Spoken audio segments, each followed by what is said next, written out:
السلام علیکم ناظرین، آج 7 مئی ہے، 2026 کا سال ہے۔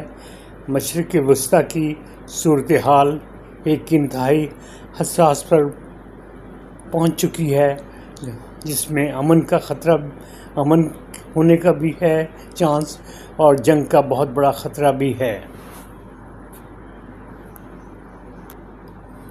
امریکہ اور ایران کے درمیان کئی ہفتوں سے جاری شدید کشیدگی کے بعد پہلی مرتبہ امن مذاکرات کی امید پیدا ہوئی ہے، اور حیران کن طور پر اس پورے معاملے میں پاکستان کا کردار دنیا بھر میں ایک توجہ کا مرکز بنا ہوا ہے، اور پاکستان انتہائی مہارت کے ساتھ سفارتکاری کر رہا ہے۔ تازہ ترین اطلاعات کے مطابق امریکہ اور ایران کے درمیان ایک ممکنہ امن معاہدے پر بات چیت ہو رہی ہے، اور کئی ممالک اس میں حصہ بھی لے رہے ہیں، اور یہ پریشرائز بھی کر رہے ہیں کہ کسی نہ کسی طریقے سے یہ معاملات بہتری کی طرف چلے جائیں۔ یہ دونوں ملک ایک مختصر مگر ایک اہم معاہدے کی طرف تقریباً پہنچ چکے ہیں۔ اب اس پر فائنل ہونے کی ضرورت ہے۔ سب سے خوش آئند بات تو یہ ہے کہ امریکی صدر نے بھی یہ بیان دے دیا ہے کہ ایران کے ساتھ بات چیت مثبت طریقے سے جا رہی ہے، اور ممکنہ معاہدہ ہونے کا پورا چانس ہے۔ دوسری طرف ایران نے بھی کہہ دیا کہ ہم بھی امریکی تجاویز پر پوری طرح جائزہ لے رہے ہیں، اور اس کی خوب نوک پلک دیکھ رہے ہیں، جو اسے طے کر رہے ہیں تاکہ ہم کسی نتیجے پہ پہنچ سکیں، اور جلد از جلد پاکستان کو جواب دیں تاکہ یہ آگے ہمارا جواب بھجوا دیں۔ ناظرین، یہ بڑا حیران کن سوال ہے کہ یہاں سب سے اہم سوال یہ ہے کہ پاکستان اس پورے معاملے میں کس طرح ایک اہم رکن بن گیا۔ رپورٹس کے مطابق پاکستان نے امریکہ اور ایران کے درمیان رابطہ کروائے، جنگ بندی کی کوششیں کیں، اور مذاکرات کے ماحول کو بہتر بنانے میں اہم کردار ادا کیا۔ اسلام آباد میں پہلے بھی مذاکرات ہو چکے تھے۔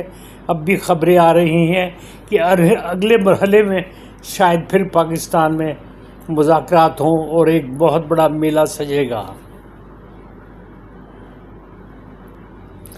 پاکستان مسلسل یہ موقف اختیار کر رہا ہے کہ خطے میں جنگ کسی کے فائدے میں نہیں ہے، کیونکہ اگر خدا نخواستہ یہ جنگ پھیلتی ہے تو صرف ایران یا امریکہ اس میں انوالو نہیں ہوں گے، بلکہ پورا خطہ اس میں انوالو ہو جائے گا، اور خصوصی طور پر یہ مشرق وسطیٰ جو ہے اس کو بہت نقصان پہنچے گا، اور تیل کے ذخائر تباہ و برباد ہو جائیں گے، اور دنیا میں عالمی معیشت کو بہت نقصان پہنچے گا۔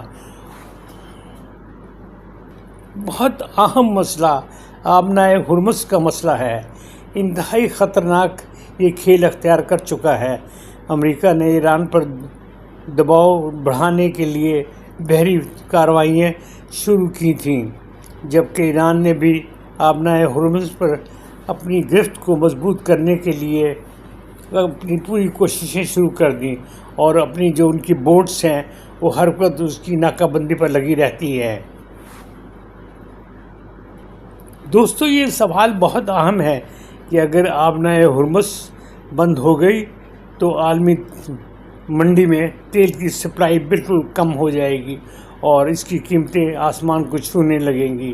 یہی وجہ ہے کہ امریکہ، چین، سعودی عربیہ اور دیگر ملک اس بحران کو حل کرنے کے لیے پوری کوششیں جاری کیے ہوئے ہیں۔ ایک اہم بات یہ بھی ہے کہ بعض رپورٹس کے مطابق ایک 14 نکاتی معاہدے پر بات چیت ہو رہی ہے، جس میں جنگ بندی، پابندیوں میں نرمی، ایران کے ساتھ جوہری پروگرام پر مذاکرات، اور ہرمز کھولنے کے کے جو طریقے اختیار کرنے کی کوشش، تاکہ ایران اور US دونوں مل کر اس کو کھولنے کی کوشش کریں۔ لیکن یہ سوال اب بھی باقی ہے، کیا واقعی امریکہ اور ایران امن معاہدے تک پہنچ جائیں گے، یا صرف یہ وقتی خاموشی ہے؟ کیونکہ دوسری طرف اسرائیل اب بھی ایران کے اتحادی گروپوں پر بڑے خطرناک اور بڑے زبردست حملے کر رہا ہے۔ وہاں بڑی ہلاکتیں ہو رہی ہیں اور تباہیاں اور بربادی ہو رہی ہے، کشیدگی مکمل طور پر بڑھتی جا رہی ہے۔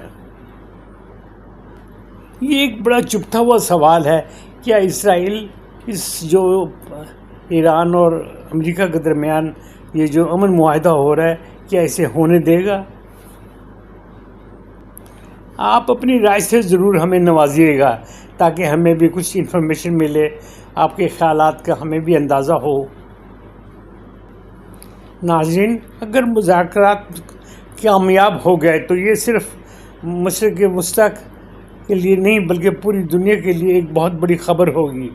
اگر یہ مذاکرات ناکام ہو گئے تو حالات بہت خطرناک رخ اختیار کر جائیں گے۔